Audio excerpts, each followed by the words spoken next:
Hey, what's up, 8 Bush kids? We're back for our next lecture in AP US History. Today we're going to be covering topic 7.6, World War I and the Homefront. Our learning objective today is 7G, explain the causes and effects of international and internal migration patterns over time. Our first key idea today in our lecture says that the increased demand for war production and labor during World War I led many Americans to migrate to urban centers in search of economic opportunities. America's entry into World War I placed massive demands on the home front and on American industries.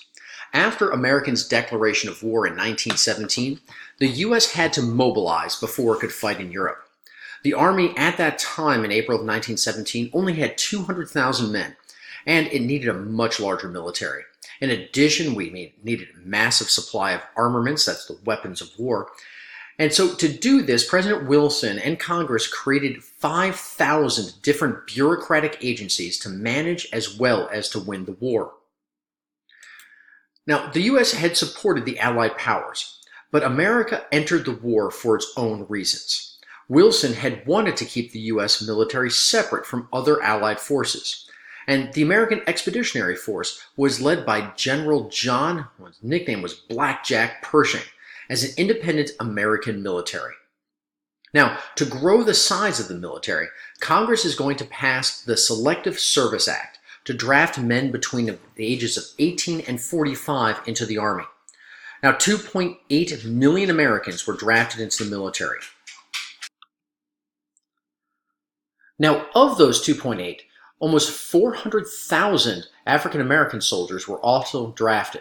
However, they would serve in segregated units. The war also created the War Industries Board, otherwise known as the WWI, and this created the overseas production of military supplies. They also encouraged mass production of war equipment as well as set production quotas. Another government agency created during the time was the Food Administration. They rationed food and encouraged Americans to grow what were called victory gardens, as well as producing some of these amazing World War I ads. Defeat the Kaiser and his U-boats. Victory depends on which fails first, food or frightfulness. Waste nothing. Or Uncle Sam says, garden to cut food costs. Now, besides the Food Administration, the Fuel Administration was created to ration coal and oil and to encourage lightless nights. And the Committee on Public Information was created to make propaganda to support the war effort. CPI created posters, movies, speeches, and even censored the press during this particular time period. They also, and probably most importantly, encouraged bond drives to raise money for the war. Now, the way that these bond drives worked was that what you would do is you would give your money to the government, your savings to the government. And in return, they'd give you a slip of paper. So, for instance, let's say you gave $20 to the government. They may give you a bond for $100 or for $50, whatever the rate was at the time. And what would happen is that you were betting that the U.S. was going to win the war. And that at the end, over several years later, you could then cash in that bond and you would get the face value of it. So you would get an investment with a guaranteed interest rate. And the interest rates were pretty good.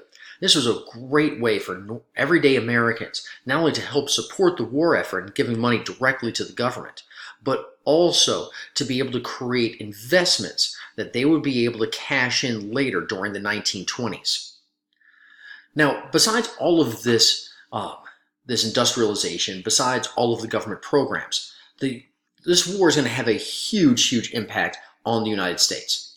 The role of women is going to change during the war. We see women oftentimes doing men's work, quote unquote, on railroads and coal mines, shipbuilding, munition factories, many times meeting war-related demands and to replace soldiers that had gone off to war. In addition to this, women worked in government organizations such as the Food Administration. They planted victory gardens. They volunteered in the Red Cross. They even sold war bonds as well. And for the first time, women served in the Army. though in non-combat roles, oftentimes as telephone operators, nurses, typists, drivers, etc.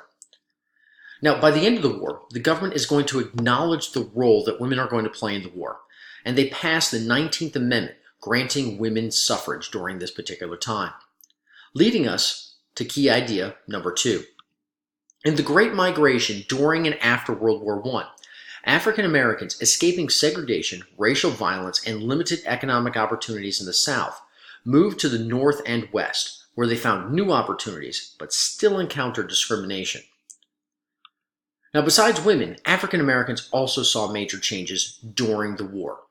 367,710 were drafted, and about another 30,000 volunteered. However, only 10% will serve in combat duty. Most of them worked as laborers in the Army Service and Supply Units, or SOS units.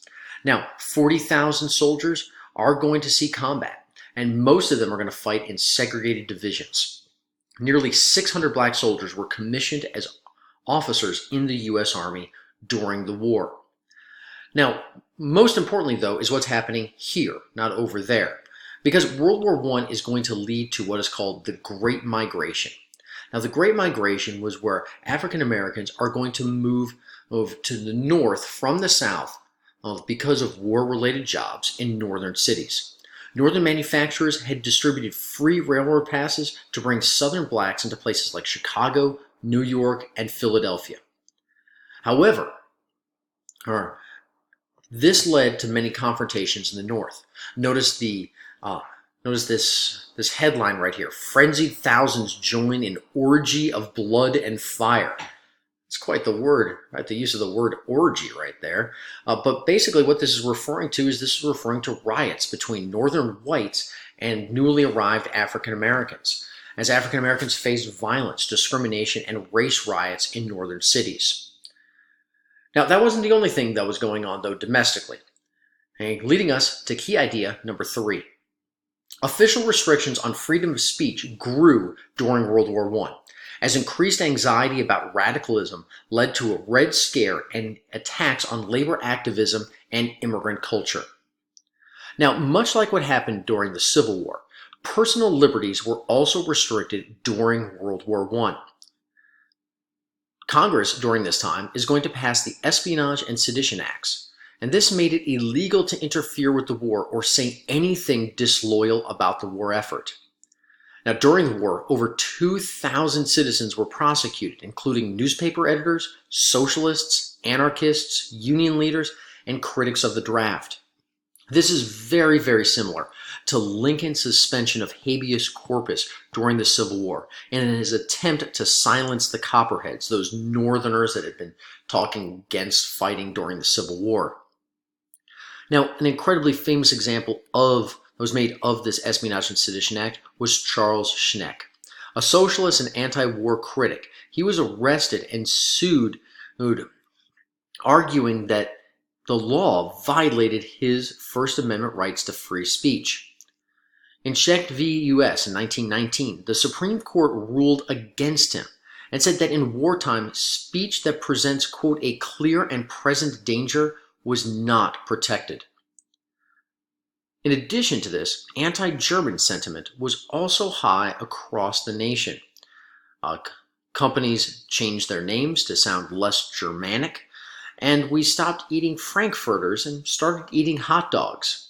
Yeah, that's actually true. In addition to this, America experienced a Red Scare as a result of the war. Now, the Red Scare began in 1917, or at least contextually, when Vladimir Lenin and his Bolsheviks created the Soviet Union and left the fighting during World War I and withdrew from the war. The USSR was based on the economic and political system of communism, where a single-party dictatorship ruled the government and controlled all the means of production, including factories, railroads, and businesses. Many Americans feared a worldwide communist revolution and experienced a Red Scare. Now, the outburst against this was directed at the American Eugene V. Debs. Now, he had formed the Socialist Party in the United States and called for an end to the war. He also called for government control of factories, an increase in unions, and every strike that he helped lead fueled fears of a Bolshevik-style socialist revolution in the United States. Another major domestic outcome of the war was that the war stimulated the American economy. Wartime production during the war increased hourly wages by 20% in some industries, and the average household income nearly doubled during the war years. Now, in addition to this, Americans had money to spend and a desire for consumer goods.